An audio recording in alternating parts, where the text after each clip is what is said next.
राजस्थान के पड़ोसी प्रदेश हरियाणा में चुनाव हैं। जल्दी ही होने वाले हैं। 12 तारीख नामांकन की अंतिम तिथि है। क्या होगा? भाजपा 2 बार से यानी कि बीते 10 साल से लगातार सत्ता में है। भाजपा ने दूसरी सूची भी जारी कर दी है जिसमें 2 मंत्रियों समेत 5 विधायकों के टिकट काट दिए गए। एक सीट से उम्मीदवार भी बदल दिया है। उन्होंने जो पहलवान जो सबसे ज्यादा चर्चा में है विनेश फोगाट, उनके सामने कैप्टन बैरागी को उतार दिया है। बड़ी चीज है कि इस सूची में भारतीय जनता पार्टी ने 2 मुसलमानों को भी टिकट दिया है। अब से पहले ऐसा नजर नहीं आया। मध्य प्रदेश, राजस्थान, छत्तीसगढ़ के चुनाव में अब बड़ा सवाल यह है कि पहली लिस्ट में 67 उम्मीदवारों की घोषणा की। अब 3 सीटें सिर्फ बची हैं। 90 सीटें हैं, उनमें से 87 पर, जिसमें महेंद्रगढ़, सिरसा और फरीदाबाद एनआईटी से उम्मीदवार की घोषणा बाकी है। तो चुनाव भाजपा जीतेगी या नहीं, क्योंकि अभी मामला थोड़ा फंसा हुआ है भाजपा के लिए, थोड़ा नहीं ज्यादा फंसा हुआ है। और इस फंसे हुए नाव को निकालने के लिए भाजपा आरएसएस की ओर देख रही है। तमाम चीजें हैं, लेकिन प्रतिपक्ष क्या करेगा? जो इंडिया गठबंधन है, उस इंडिया गठबंधन में एक पार्टी है आम आदमी पार्टी। कांग्रेस और आम आदमी पार्टी का क्या बटेगा इस विधानसभा चुनाव में, आज इसी पे बात करेंगे कि हरियाणा में क्या कुछ बदलने जा रहा है, क्या कुछ बनने जा रहा है और क्या कुछ बिखरने जा रहा है। नमस्कार, मैं प्रदीप हूं। आप थिंक 360 देख रहे हैं। राजनीति में दोस्ती और दुश्मनी अपने अपने हितों के हिसाब से होता है, अक्सर होती है। जैसे मैं अक्सर कहता हूं कि पॉलिटिक्स में 1+1=2 हो सकते हैं, 1+1=1 हो सकते हैं, 1+1=11 हो सकते हैं, या और भी कुछ हो सकते हैं। और हाँ, पहले वाला 1 दूसरे वाला 1 अपना अस्तित्व बनाए रखते हैं, यानी कभी भी औकात पे आ सकते हैं, जो भी साथ आए हैं। तो जब आम आदमी पार्टी बनी थी तब शायद ही किसी ने कल्पना की होगी कि कांग्रेस के साथ भी यह चुनावी गठबंधन कर सकती है, क्योंकि 2013 का आपको दौर याद होगा, निर्भया कांड, अन्ना वाला आंदोलन, कि केंद्र में कांग्रेस, हरियाणा में कांग्रेस, राजस्थान में कांग्रेस, तमाम जगह कांग्रेस का मामला था। यूपीए सरकार थी केंद्र में, और उसी सिस्टम को सत्ता से उखाड़ने की बात करते हुए कांग्रेस के खिलाफ आम आदमी पार्टी रिफॉर्म होती है। दिल्ली में कांग्रेस लगातार 15 साल से, और कांग्रेस के सामने आम आदमी पार्टी खड़ी होती है। कांग्रेस सत्ता से च्युत हो जाती है, लेकिन अपने बनने के कुछ ही महीने बाद कांग्रेस ने दिल्ली सरकार बनाने के लिए आम आदमी पार्टी को समर्थन भी दिया था। अब कांग्रेस के साथ ये जो रिश्ता है आम आदमी पार्टी का, वो बीजेपी के विस्तार के कारण थोड़ा थोड़ा और करीब आता गया। जैसे जैसे भारतीय जनता पार्टी देश में मजबूत होती गई, कांग्रेस और आप के बीच की जो खटास है वो मधुरता में बदलती चली जा रही है। अब सवाल ये है कि कांग्रेस और आम आदमी पार्टी के बीच गठबंधन होगा, कैसे होगा, कितना होगा? क्योंकि बीजेपी और कांग्रेस अपने उम्मीदवार घोषित कर चुके हैं, आम आदमी पार्टी भी पहले से लिस्ट जारी कर चुकी है। तो क्या गठबंधन होगा या नहीं? क्योंकि 20 उम्मीदवारों की जो लिस्ट आम आदमी पार्टी ने दी है 9 सितंबर को, उसमें से 12 सीटें ऐसी हैं जहां कांग्रेस ने भी अपने उम्मीदवार उतारे हैं। 10 को 10 सितंबर को जो आम आदमी पार्टी ने 9 उम्मीदवारों की दूसरी लिस्ट जारी की।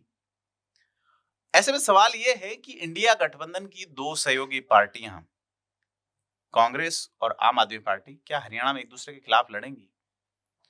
क्या हरियाणा में 10 साल से सत्ता में बैठी बीजेपी के खिलाफ पड़ने वाला वोट ऐसे बढ़ सकता है?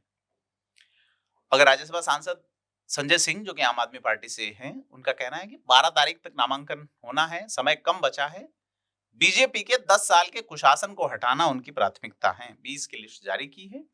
गठबंधन की जो अड़चने हैं उस पे संजय सिंह कहते हैं कि चर्चा का कोई मतलब नहीं है, जल्द ही सूचियां और भी आएंगी। 20 जारी कर चुके हैं, और 15 दिन में आम आदमी पार्टी ने 45 रैलियां की हैं। अब दौर ऐसा है कि केजरीवाल जेल से सरकार चला रहे हैं, यह ऑब्जेक्शन करते हुए मामला कोर्ट जा रहा है। सरकार को बर्खास्त करने की मांग चल रही है दिल्ली में, क्योंकि आम आदमी पार्टी के प्रदेश अध्यक्ष सुशील गुप्ता, उनका दावा है कि 90 सीटों की तैयारी कर रहा हूं। आलाकमान की ओर से किसी भी तरह के गठबंधन की खबर नहीं है। तो क्या वाकई में आम आदमी पार्टी और कांग्रेस अलग-अलग चुनाव लड़ेंगे या साथ आएंगे? बड़ा सवाल है। क्योंकि जो इस कम्युनिटी से केजरीवाल आते हैं, केजरीवाल मूलतः है हरियाणा के ही रहने वाले हैं।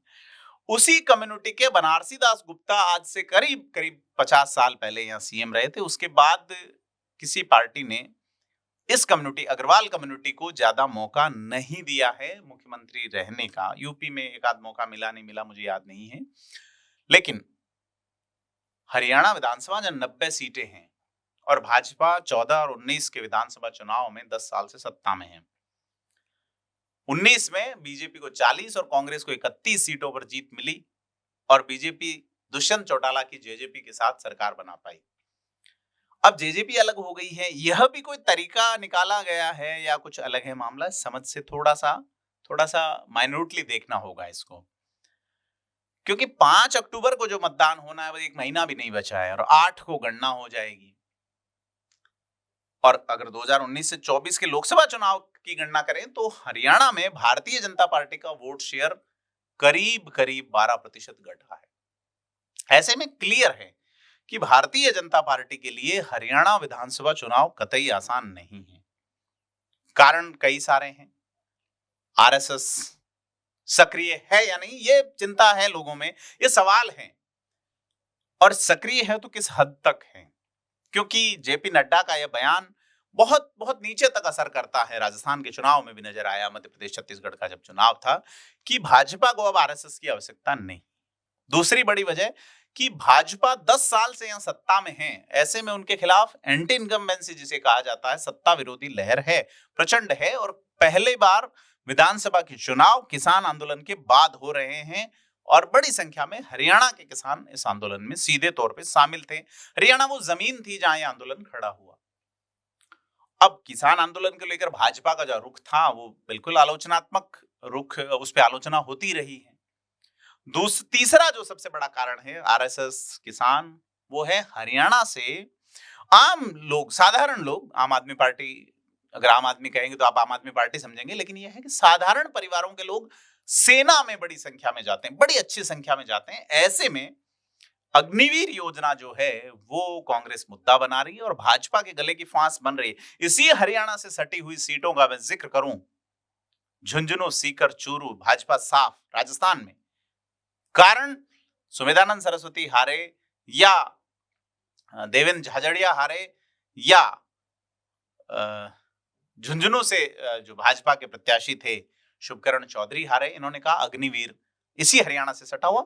और जो वाइस वर्सा दोनों ही इलाकों में, राजस्थान के इस एरिया में, हरियाणा के उस एरिया में एक साझा संस्कृति है। यहां तक कि भाजपा के जो प्रभारी हरियाणा के वो राजस्थान के रहने वाले हैं, इसी सीमा से सटे हुए सतीश पूनिया।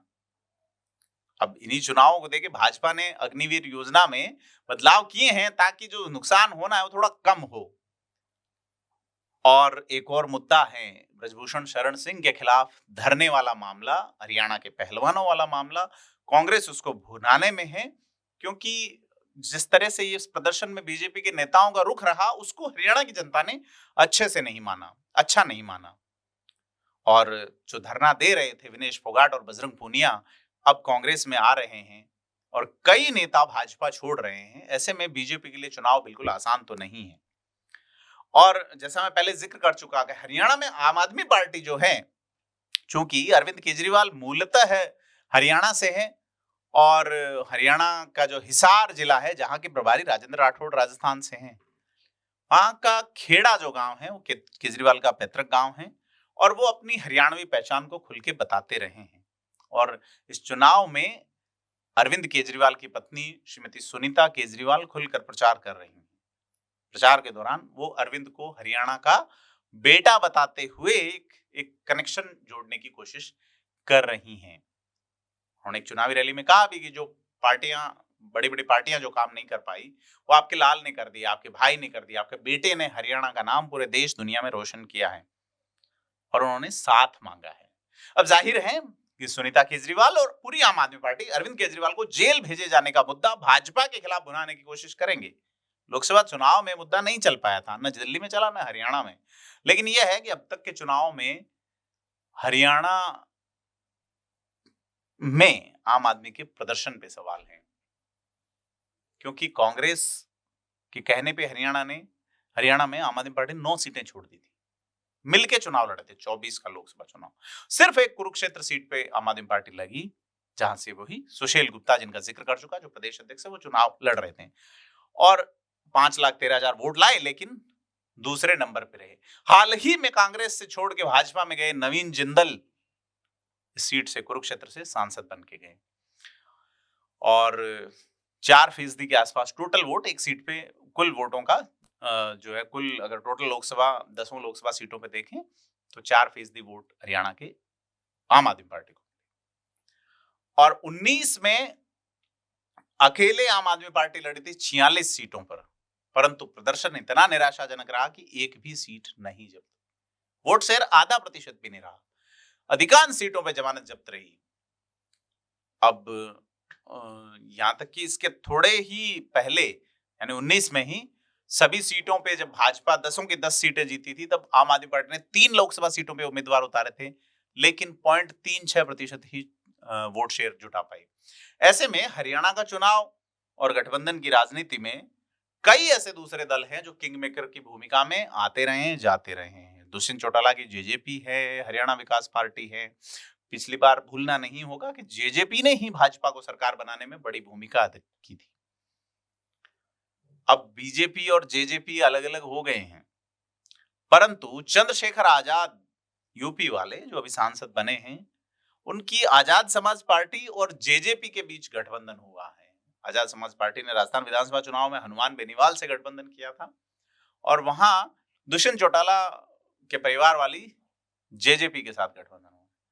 तो 2014 में, अब भाजपा की ओर देखें आंकड़ों की ओर, तो 14 में भाजपा ने 47 सीटें जीती थी 90 में से, क्लियर बहुमत भाजपा के पास आया था। तो बीजेपी तब से लगातार ढलान पे है। अब जो है हरियाणा में चुनाव धर्म बनाम जाति नजर आ रहा है, क्योंकि इंडिया गठबंधन जो है वो जातिगत जनगणना के बहाने जाति के मुद्दे को लगातार अप कर रहा है। और हरियाणा के चुनाव में जाति का असर लगातार, बैकग्राउंड अगर देखें पुराना, तो जाट और गैर जाट वोट निर्णायक भूमिका में रहे हैं। जाटों का एक परसेंटेज बड़ा माना जाता है कि वोट सीधे तौर पे बीजेपी के साथ नहीं है। हरियाणा में जाट ओबीसी का दर्जा हासिल करने के लिए कई बार सड़कों पे उतरे हैं, बीजेपी मांग पूरी नहीं कर सके। किसान आंदोलन में भी जाटों की एक अच्छी भूमिका रही थी और पहलवानों के आंदोलन में भी यह समुदाय भाजपा के खिलाफ खड़ा हुआ था। तो चंद्रशेखर आजाद और दुष्यंत चौटाला के साथ आने से दलित वोट बैंक भी बढ़ सकता है। मायावती की बहुजन समाज पार्टी ने इनेलो के साथ गठबंधन किया है। दलित वोटों पर दावेदारी चंद्रशेखर और मायावती दोनों की रहती है। अब बीजेपी भी गैर जाट वोटों को एकजुट करने की कोशिश करेगी, कर रही है, करती रही। ऐसे में हरियाणा का चुनाव बड़ा दिलचस्प हो गया है। तो लोकसभा चुनाव में भले ही जेजेपी और अन्य पार्टियों का प्रदर्शन अच्छा ना रहा हो, लेकिन इनके अलहदा होने से भाजपा को सीधे तौर पर नुकसान हो सकता है। एक सर्वे भी आया जिसमें कांग्रेस की मजबूती की बात कही गई है, लेकिन ऐसा भी नहीं है कि भाजपा के हाथ से बाजी पूरी तरह से निकल गई। अगर कांग्रेस, आम आदमी party, JJP, Azad Samaj party, इनेलो आदि दल जो है हरियाणा के चुनाव में वोट बांट देते हैं और भाजपा अपने स्तर पे जितने लोकसभा चुनाव में यानी 2024 में 46% वोट लाई थी, उतने वोट ले आते हैं, तो उसके लिए सफलता की एक उम्मीद बनती है। दूसरी एक और उम्मीद बना रही है कांग्रेस कि हरियाणा में कांग्रेस में सीधे तौर पे 2 गुट हैं, कुमारी शैलजा बनाम हुड्डा गुट, लेकिन भीतर घाट भाजपा में भी हैं। अब हरियाणा का चुनाव बड़ा दिलचस्प होगा निश्चित तौर पे, और काउबेल्ट जिसे कहा जाता है, वहां पे भाजपा यह राज्य बचा पाएगी या नहीं पाएगी, बड़ा सवाल है। आपको क्या लगता है, कमेंट करके बताएं और वीडियो को लाइक शेयर करें। धन्यवाद।